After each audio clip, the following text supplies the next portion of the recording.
Good morning. આપણે list જોતા હતા લિગેન્ડનું. અગાઉના લેક્ચરમાં એક કોઠો બનાવ્યો હતો તટસ્થ લિગેન્ડ માટેનો, એમાં વિસ્ભાર 0 હતો. હવે છે ઋણ લિગેન્ડ. તો ઋણ લિગેન્ડમાં -1 વિસ્ભાર હોય, -2 હોય, -3 હોય, -4 હોય. આમાં 3 વસ્તુ તમારે યાદ રાખવાની છે. તો એના ઉપરથી તમે ઓક્સિડેશન આંક અને સવર્ગાંક શોધી શકશો. ત્યાં સુધી આગળ વધશે નહીં. નંબર 1 છે પ્રકારમાં કેટલા દંતીય છે. એક દંતીય નો મતલબ અગાઉ બી આપણે કર્યો હતો.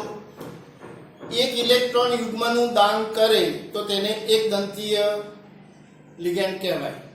યાદ રાખજો ફરીવાર, એક ઇલેક્ટ્રોન યુગ્મનું દાન કરે એટલે એક સવર્ગ બંધ બનાવે, એક તીર છોડે.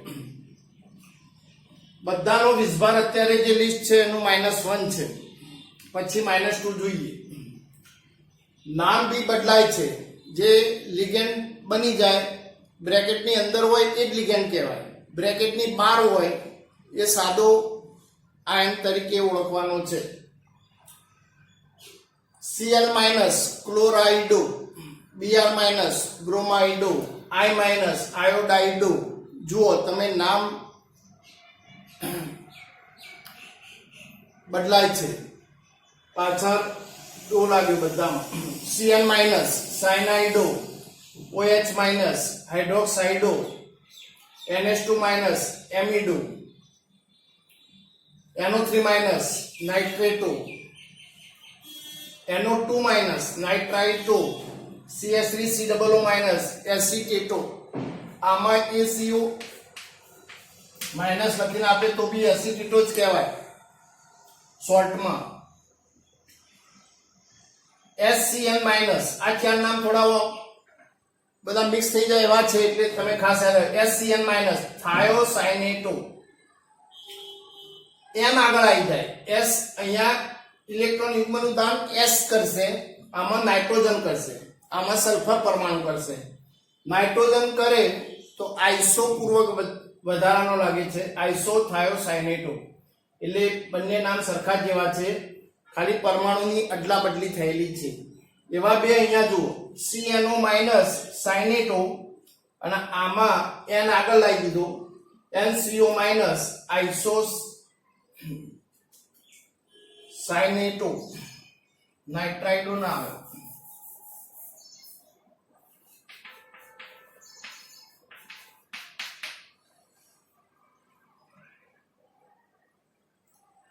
ONO- નાઇટ્રીટો. આ બધાનો વિસ્ભાર -1 છે. હજુ પણ અમુક નામ રહી બી ગયા હોય, સમજજો. પણ મોટા ભાગે આ નામ વારંવાર વપરાતા હોય. આ બધા એક દંતીય એક ઇલેક્ટ્રોન યુગ્મનું દાન કરશે, દરેકનો વિસ્ભાર -1 છે. હવે આ થોડા બદલાય છે. અહીંયા ખાસ ધ્યાન રાખજો. O2- oxo, H2- સલ્ફાઇડો. આ બંનેમાં વિસ્ભાર -2. વિસ્ભાર -2 છે, પરંતુ એક દંતીય જ છે. એક જ ઇલેક્ટ્રોન યુગ્મનું દાન કરે છે. એટલે આ બંનેમાં પ્રકાર અને વિસ્ભાર સરખા હતા અહીંયા સુધી. અહીંયા જુદું થાય છે. એક દંતીય છે પણ વિસ્ભાર કેટલો છે? -2. એવું એક એક્ઝામ્પલ છે N3-. એક દંતીય જ છે પરંતુ વિસ્ભાર છે -3. ટૂંકમાં લિસ્ટ આખું એક દંતીયનું જ છે, સમજજો. પરંતુ -1 વિસ્ભાર વાળા બી છે, -2 છે અને -3.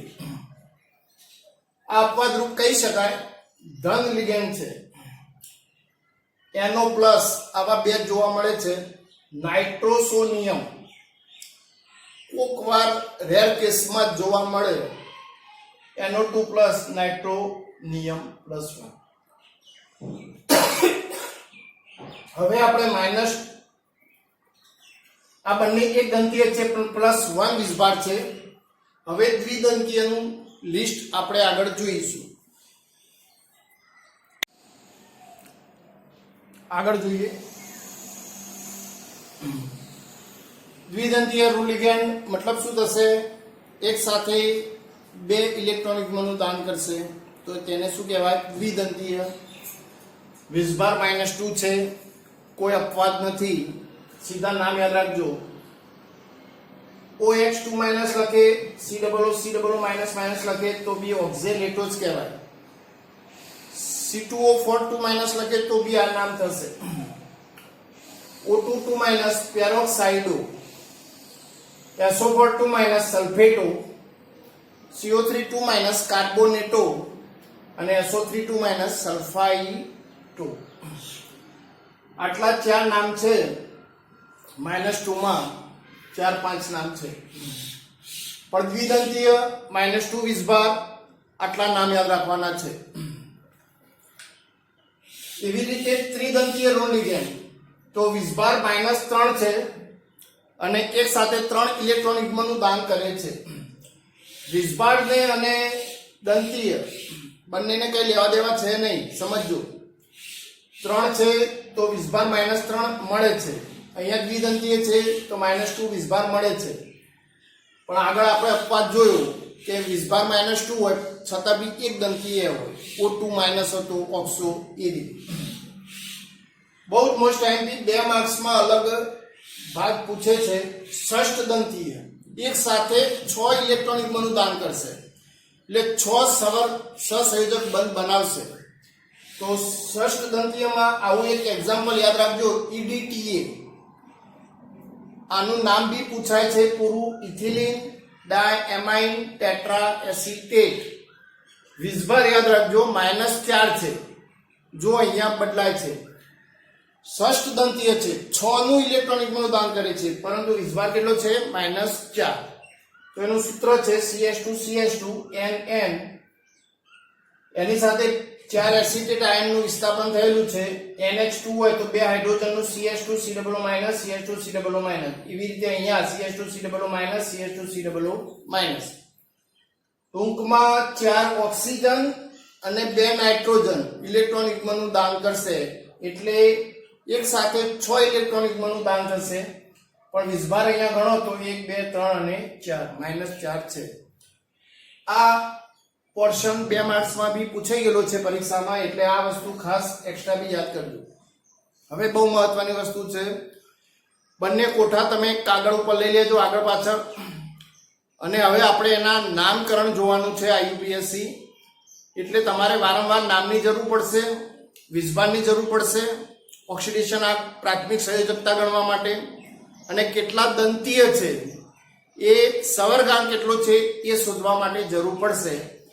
એટલે શરૂઆતમાં તૈયાર ના થાય તો તમે કાગળનો ઉપયોગ કરીને શોધીને તમે એ પ્રેક્ટિસ આપણે અહીંયા જોઈએ છીએ કઈ રીતે ઓક્સિડેશન એટલે પ્રાથમિક સંયોજકતા અને બીજું સવર્ગાંક એટલે દ્વિતીયક સંયોજકતા શોધી શકાય, એના માટે આપણે જોઈએ.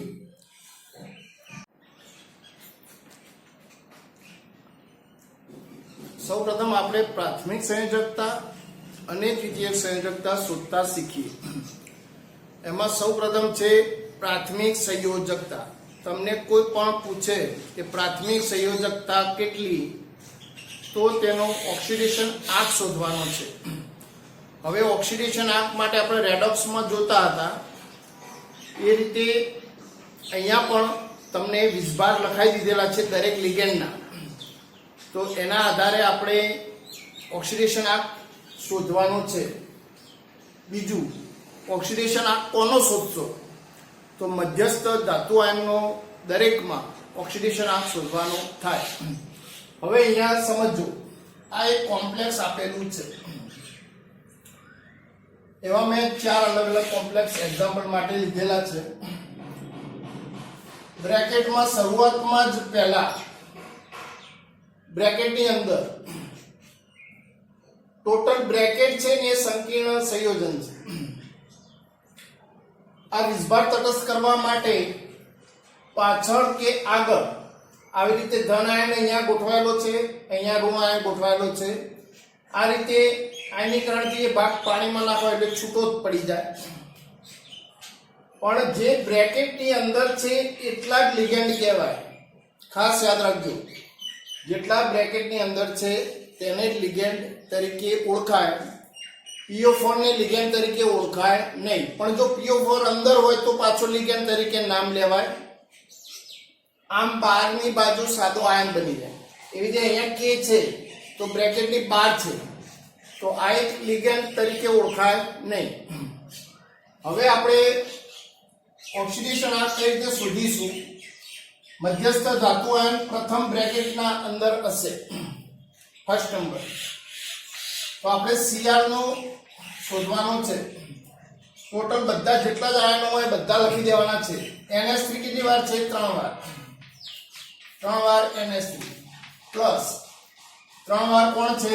CO કાર્બોનિલ વત્તા PO4 કેટલી વાર છે?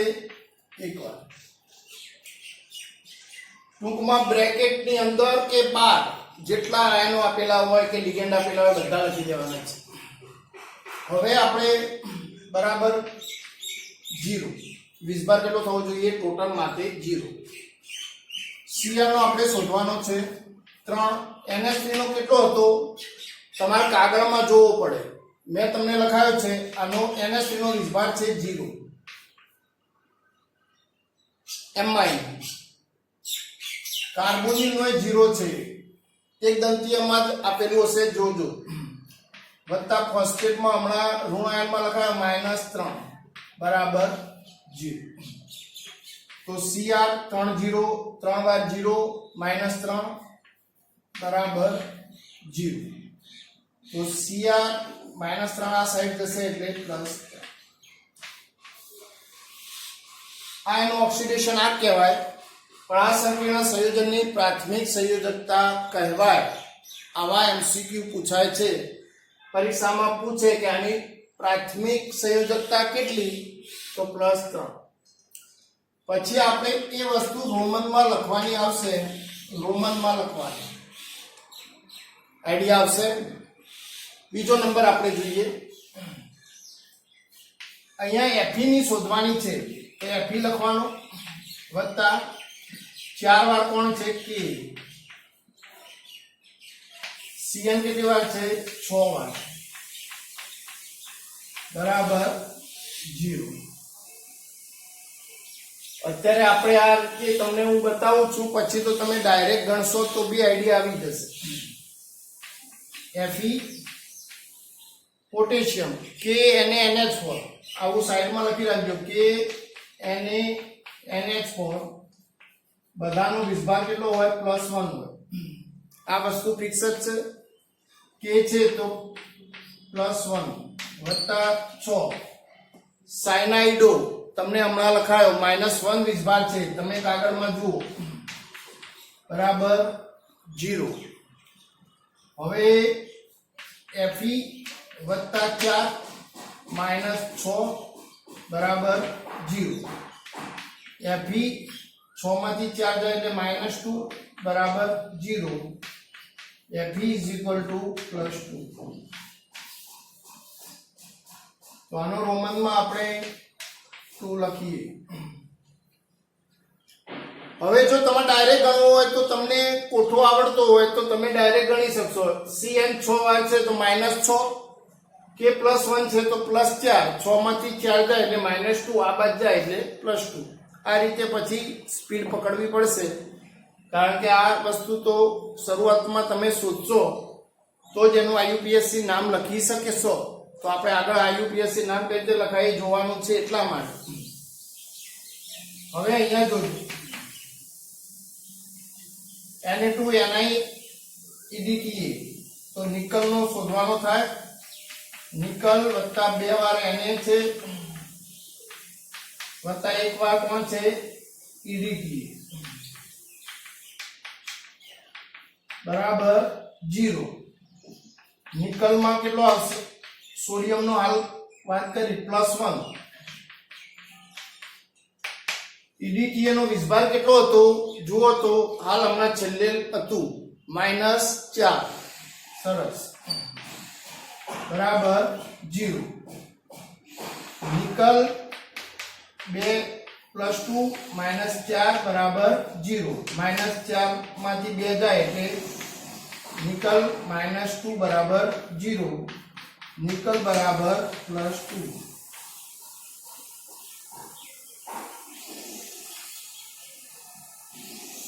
આ રીતે શોધતા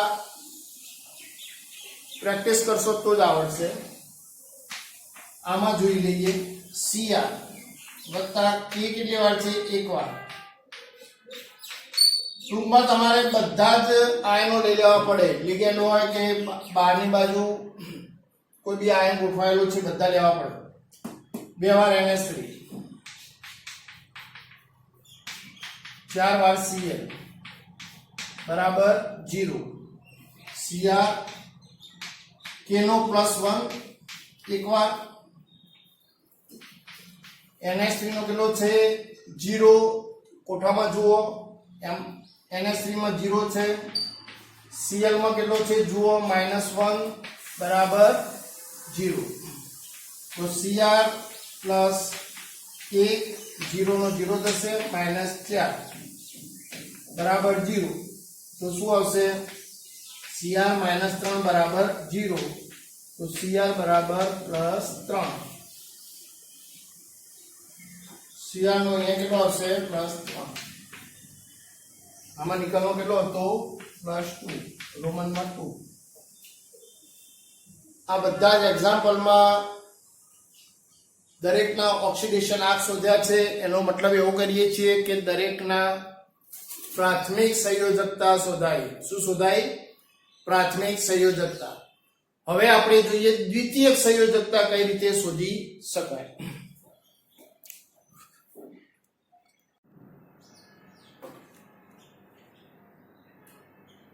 દ્વિતીયક સંયોજકતા. દ્વિતીયક સંયોજકતા એટલે એનો સવર્ગાંક. ફરીવાર મારી સાથે બોલજો. પ્રાથમિક સંયોજકતા એટલે શું કહેવાય? ઓક્સિડેશન આંક. અને દ્વિતીયક સંયોજકતા એટલે શું કહેવાય? સવર્ગાંક. આ બે શબ્દ શોધતા આવડે તો ઘણા બધા MCQ તમને જોવા મળશે. આપણે દ્વિતીયક સંયોજકતા શોધીએ છીએ સવર્ગાંક. હવે અહીંયા સમજો, બ્રેકેટની અંદર જ જોવાનું. સવર્ગાંક દ્વિતીયક સંયોજકતા શોધતી વખત બ્રેકેટની અંદર જ જોવાનું છે, બહારની બાજુ જોવાનું નથી. કારણ કે કેટલાક સવર્ષક સંયોજક બંધ બનાવે છે તે જોવાનું છે. જે લિગેન્ડ હોય તે જ સવર્ષક સંયોજક બંધ બનાવી શકે. બહારની બાજુ જે આયન છે એ તો પાણીમાં નાખો એટલે મુક્ત થઈ જાય આયનીકરણથી, એટલે એને ધ્યાનમાં લેવાનું નથી. કોઈ પણ બ્રેકેટમાં જ જોવાનું. હવે અહીંયા Cr નો આપણે દ્વિતીયક સંયોજકતા શોધીએ છીએ તો 3 વાર NH3 કેટલા દંતીય છે? તો એ કોઠામાં જોવું પડશે. હવે દાંત જોવાના છે, વિષભાર જોવાનો નથી. ખાસ યાદ રાખજો. એક દંતીય હતો, એક દંતીય 3 વાર પ્લસ અહીંયા 3 વાર CO હતો. CO પણ કેટલા દંતીય હતો? એક દંતીય. 3 એક દંતીય અને 3 એક દંતીય. 3 વત્તા 3 એટલે જવાબ કેટલો આવશે? 6. તો આનો સવર્ગાંક કેટલો થશે? 6. આમાં ઓક્સિડેશન આંક શોધતા નથી આપણે, યાદ રાખજો. એટલે એનો વિષભાર 0 તટસ્થ કરવા બરાબર કરીને 0 એવું લખવાનું નથી. અહીંયા 3 એક દંતીય વત્તા 3 એક દંતીય એટલે ટોટલ એક દંતીય ટોટલ જવાબ આવશે 6. એટલે આની દ્વિતીયક સંયોજકતા થઈ 6 એટલે એનો સવર્ગાંક કહેવાય. મોટા ભાગે 4 અને 6 જ જવાબ આવશે. મોટા ભાગે હોય 2 સવર્ગાંક હોય એવું ભાગ્ય રેર કેસમાં એકાદ ઉદાહરણ મળશે.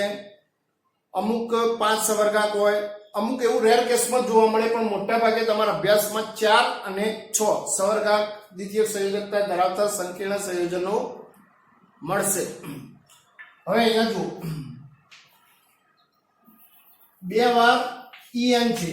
EN કેટલામાં હતો? ઇથિલિન ડાયમાઇન ટેટ્રાએસિટેટ અથવા ઇથેન 1,2 ડાયએમાઇન ઇથેન 1,2 ડાયએમાઇન આ રીતે બી નામ બોલાય, અથવા ઇથિલિન ડાયએમાઇન આ રીતે બી બોલાય. તો 2. કેટલા દંતી હતો લિસ્ટમાં જુઓ, તટસ્થમાં પહેલા કોઠામાં દ્વિદંતીય છે તો લખવાનું દ્વિદંતીય વત્તા 2 વાર Cl છે. Cl કેટલા દંતીય છે? એક દંતીય ઋણ આયનમાં તો એક દંતીય. દ્વિદંતીય ગુણ્યા 2 એટલે કેટલા થશે? 4. 2 એક દંતીય એટલે કેટલા થશે? 2. એટલે જવાબ કેટલો આવ્યો? 6. મોટા ભાગે આપણને 6 જવાબ જોવા મળે છે. હવે અહીંયા જુઓ, બ્રેકેટ અંદર જોવાનું છે, બહાર તો આપણે જોતા નથી. એક જ લિગેન્ડ આપેલો છે, 4 વાર કોણ છે? એક દંતીય. 1 ગુણ્યા 4 એટલે જવાબ કેટલો આવશે? 4. આનો સવર્ગાંક થશે 4. આમાં જુઓ, બ્રેકેટની અંદર જ જોવાનું છે. 3 વાર ઓક્ઝેલેટો છે. ઓક્ઝેલેટો કેટલા દંતી હતો? દ્વિદંતી હતો. જુઓ કોઠામાં તો દ્વિદંતીય તો કેટલો જવાબ આવશે? 3 દુ 6. ટૂંકમાં આ રીતે તમે દંતીય શોધી શકો. એક એક્ઝામ્પલ લઈએ, K2Ni EDTA. બ્રેકેટની અંદર જુઓ, EDTA એક જ લિગેન્ડ આપેલો છે તો એક, પણ EDTA કેટલા દંતી હતો એ તમારે કોઠા ઉપરથી યાદ રાખવું પડે. ષષ્ઠ દંતી હતો એટલે સીધો જવાબ આવશે 6 ગુણ્યા 1 એટલે 6. ટૂંકમાં આ બધા સવર્ગાંક આપણે શોધ્યા છે એટલે દ્વિતીયક સંયોજકતા શોધેલી છે. આ બંને ટોપિક બહુ જ મોસ્ટ આઈએમપી છે, એટલા માટે કે આના ઉપરથી આગળ IUPSC નામ ઉપર જવાનું છે અને આના એમસીક્યુ વધારે પડતા પૂછાય છે. આટલું આવડી જશે, આ 2 કોઠા આવડી જશે તો એકદમ ચેપ્ટર ઈઝી પડશે. 4 માર્ક્સનો પ્રશ્ન બોર્ડમાં પૂછાય છે આ ચેપ્ટરમાંથી. થિયરીમાં 3 જ થિયરી છે, તમને એ બી કહી દઉં. 3 થિયરી તૈયાર કરશો એટલે એક બોર્ડમાં મળી જાય. પણ આટલું તમારે થોડું લખીને 2 કોઠા વધારે પડતા તૈયાર કરવા પડે. એક કાગળમાં ઉતારી લો આગળ પાછળ, તો સામે ઉતારો એટલે તમને એક જ પેજમાં દેખાઈ જાય. અને પછી ઘણા બધા સૂત્રો હું તમને મૂકીશ, એના ઉપરથી તમારે પ્રેક્ટિસ કરવાની થશે.